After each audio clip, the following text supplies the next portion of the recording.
ನಮಸ್ಕಾರ ವೀಕ್ಷಕರೇ.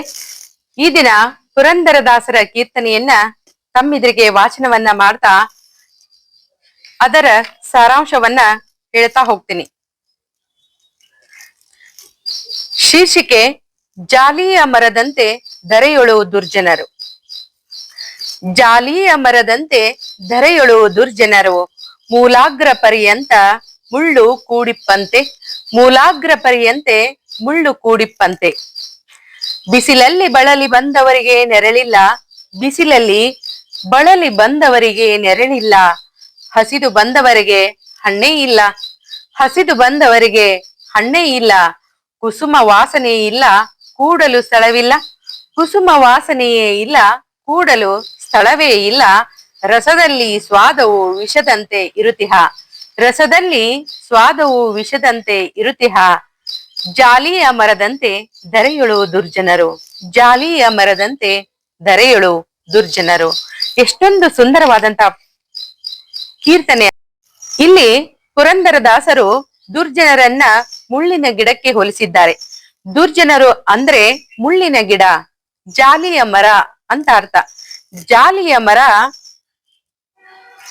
ಬಳಲಿ ಬಂದವರಿಗೆ ನೆರಳನ್ನು ಕೊಡುವುದಿಲ್ಲ, ಜೊತೆಗೆ ಹೂವನ್ನು ಕೊಡುವುದಿಲ್ಲ, ಹೂವಿನ ಸುವಾಸನೆಯನ್ನು ಕೊಡುವುದಿಲ್ಲ, ಹಣ್ಣನ್ನು ಹಸಿದವರಿಗೆ ಹಣ್ಣನ್ನು ಕೊಡುವುದಿಲ್ಲ, ಜೊತೆಗೆ ಅದರ ರಸದಲ್ಲಿ ಸ್ವಾದವೇ ಇಲ್ಲ, ವಿಷ.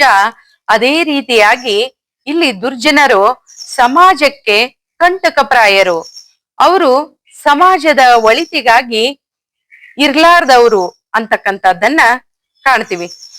ಇವರು ಯಾರೋ ಒಂದು ಕಷ್ಟ ಸುಖ ನೋವು ನಲಿವಿಗೆ ಆಗದವರು ಅನ್ನುವುದು, ಜೊತೆಗೆ ಇವರು ಒಂದು ಜಾಲಿಯ ಮರ ಹೇಗೆ ಇರುತ್ತೋ ಅದೇ ರೀತಿಯಾಗಿ ನಿರುಪಯೋಗ ದುರ್ಜನರು ಅಂತಕ್ಕಂಥದ್ದನ್ನ ಹೇಳ್ತಕ್ಕಂಥದ್ದನ್ನ ಕಾಣ್ತೀವಿ. ಊರ ಹಂದಿಗೆ ಷಡ್ರಸಾನ್ನವನ್ನಿಕ್ಕಲು, ಊರ ಹಂದಿಗೆ ಷಡ್ರಸಾನ್ನವನ್ನಿಕ್ಕಲು ನಾರುವ ದುರ್ಗಂಧ ಬಿಡಬಲ್ಲುದೆ, ನಾರುವ ದುರ್ಗಂಧ ಬಿಡಬಲ್ಲುದೆ. ಘೋರ ಪಾಪಿಗೆ ತತ್ವಜ್ಞಾನವ ಪೇಳಲು, ಘೋರ ಪಾಪಿಗೆ ತತ್ವಜ್ಞಾನವ ಪೇಳಲು, ಕ್ರೂರ ಕರ್ಮವ ಬಿಟ್ಟು ಸುಜನನಾಗುವನೆ, ಕ್ರೂರ ಕರ್ಮವ ಬಿಟ್ಟು ಸುಜನನಾಗುವನೆ. ನಾಯಿನ ಒಯ್ದು ಉಪ್ಪರಿಗೆ ಮೇಲೆ ಇಟ್ರು ಕೂಡ ಅದು ಹೇಸಿಗೆಯನ್ನು ಕಂಡುಕೊಂಡ್ರೆ ಜಿಗಿದ್ ಬರುತ್ತೆ ಅಂತಕ್ಕಂಥದ್ದು. ಅದೇ ರೀತಿಯಾಗಿ ಇಲ್ಲೇ ಪುರಂದರದಾಸರು ಹಂದಿಯನ್ನು ತೆಗೆದುಕೊಂಡಿರತಕ್ಕಂಥದ್ದನ್ನ ಕಾಣ್ತೀವಿ. ಊರ ಹಂದಿಗೆ ಷಡ್ರಸಾನ್ನವನ್ನಿಕ್ಕಲು, ಷಡ್ರಸಾನ್ನ ಅಂತಕ್ಕಂಥದ್ದನ್ನ ಎಲ್ಲ ರೀತಿಯಾದಂತ ರುಚಿಯಾದ ಆಹಾರವನ್ನು ಇಟ್ರು ಕೂಡ ಅದು ತನ್ನ ದುರ್ಗಂಧದ ಬಿಡಲಾರದು, ನಾರುವ ದುರ್ಗಂಧವನ್ನದು ಬಿಡೋದಿಕ್ಕೆ ಸಾಧ್ಯನೇ ಇಲ್ಲ. ಅದೇ ರೀತಿಯಾಗಿ ಜೊತೆಗೆ ಘೋರ ಪಾಪಿಗಳಿಗೆ ತತ್ವಜ್ಞಾನವನ್ನ ಅಂದ್ರೆ ತಿಳುವಳಿಕೆಯನ್ನ, ಒಳ್ಳೆಯ ವಿಚಾರಗಳನ್ನು ಎಷ್ಟೇ ಹೇಳಿದ್ರೂ ಕೂಡ ಆತ ಒಳ್ಳೆಯವನಾಗ್ಲಿಕ್ಕೆ ಸಾಧ್ಯನೇ ಇಲ್ಲ. ಇಂಥವರೇ ದುರ್ಜನರು ಅಂತಕ್ಕಂಥದ್ದನ್ನ ಪುರಂದರದಾಸರು ಹೇಳ್ತಕ್ಕಂಥದ್ದನ್ನ ಕಾಣ್ತೀವಿ.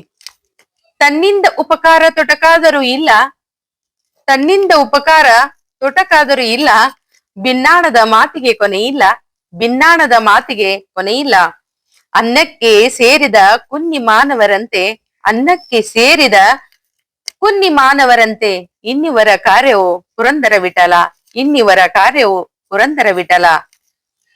ತನ್ನಿಂದ ಸಮಾಜಕ್ಕಾಗ್ಲಿ ಅಥವಾ ಇನ್ನೊಬ್ಬರಿಗಾಗ್ಲಿ ಯಾವುದೇ ರೀತಿಯಾದಂತ ಉಪಕಾರ ಇರದೇ ಇದ್ರೂ ಕೂಡ ಭಿನ್ನಾಣದ ವೈಯಾರದ ಮಾತುಗಳನ್ನ ದುರ್ಜನರು ಸಾಕಷ್ಟು ಹೇಳ್ತಾರೆ. ಅದರಿಂದ ಫಲ ಏನು? ಇವರು ಕೇವಲ ಅನ್ನಕ್ಕೆ ಸೇರಿದ ಕುನ್ನಿ ಮಾನವರಂತೆ ಜೀವಿಸ್ತಾರೆ ಅಷ್ಟೇ. ಇಂಥವರನ್ನ ನೀನೇ ಕಾಯ್ಬೇಕು ಪುರಂದರ ವಿಠಲ ಅಂತಕ್ಕಂಥದ್ದು. ಇಂಥವರಿಗೆ ಒಳ್ಳೆಯ ವಿಚಾರವನ್ನ ಕೊಡ್ಬೇಕು ಅಂತಕ್ಕಂಥದ್ದನ್ನ ಪುರಂದರದಾಸರು ಹೇಳ್ತಾರೆ. ಆದ್ರೆ ಎಷ್ಟೋ ರೀತಿಯಾಗಿ ದುರ್ಜನರಿಗೆ ಒಳ್ಳೆಯ ಸದ್ವಿಚಾರಗಳನ್ನ ಹೇಳಲು ಹೋದ್ರು ಕೂಡ ವ್ಯರ್ಥ ಅಂತಕ್ಕಂಥ ವಿಚಾರವನ್ನ ಇಲ್ಲೇ ಹೇಳ್ತಕ್ಕಂಥದ್ದನ್ನ ಕಾಣ್ತೀವಿ. ಒಟ್ಟಾರೆಯಾಗಿ ಅವಲೋಕಿಸ್ತಾ ಹೋದಾಗ ದುರ್ಜನರು ಜಾಲಿಯ ಮರ ಇದ್ದ ಹಾಗೆ, ಜಾಲಿಯ ಮರ ಹೇಗೆ ಯಾವುದೇ ರೀತಿ ಉಪಯೋಗಕ್ಕೆ ಬರೋದಿಲ್ವೋ ಹಾಗೆ ದುರ್ಜನರು ಉಪಯೋಗಕ್ಕೆ ಬರೋದಿಲ್ಲ ಅಂತಕ್ಕಂಥದ್ದು ಕಾಣ್ತೀವಿ. ಜೊತೆಗೆ ಇವರು ತಮ್ಮ ಬುದ್ಧಿಯನ್ನು ತಾವು ಎಂದೂ ಕೂಡ ಬಿಡುವುದಿಲ್ಲ. ಎಷ್ಟೋ ತತ್ವಜ್ಞಾನದ ಒಳಿತಾದ ವಿಚಾರಗಳನ್ನು ಹೇಳಿದ್ರು ಕೂಡ ಅವರು ತಮ್ಮ ವಿಚಾರಗಳನ್ನು ಬಿಡುವುದಿಲ್ಲ, ಬದಲಾವಣೆ ಆಗೋದಿಲ್ಲ ಅಂತಕ್ಕಂತ ವಿಚಾರವನ್ನು ಕೂಡ ನಾವಿಲ್ಲಿ ಕಾಣ್ತಾ ಹೋಗ್ತೀವಿ. ಅಷ್ಟೇ ಅಲ್ಲ, ಷಡ್ರಸಾನ್ನವನ್ನ ಇಕ್ಕಿದ್ರು ಕೂಡ ಅವರು ದುರ್ಗಂಧದ ಹಂದಿ ಯಾವ ರೀತಿಯಾಗಿ ದುರ್ಗಂಧದಿಂದ ದೂರ ಇರೋದಿಲ್ವೋ ಹಾಗೆ ಎಷ್ಟೇ ಒಂದಿಷ್ಟು ವಿಚಾರಗಳನ್ನಿದ್ರು ಕೂಡ ಆ ವ್ಯಕ್ತಿಗಳು ಬದಲಾಗೋದಿಲ್ಲ ಅಂತಕ್ಕಂಥದ್ದು.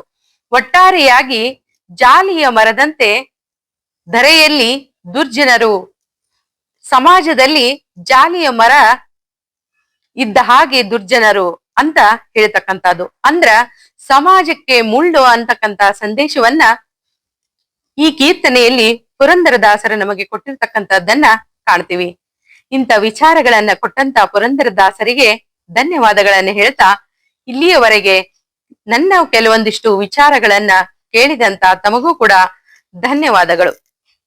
ಮತ್ತೊಂದಿಷ್ಟು ವಿಷಯಗಳ ಮೂಲಕ ಮತ್ತೆ ಸಂಧಿಸೋಣ. ಧನ್ಯವಾದಗಳು.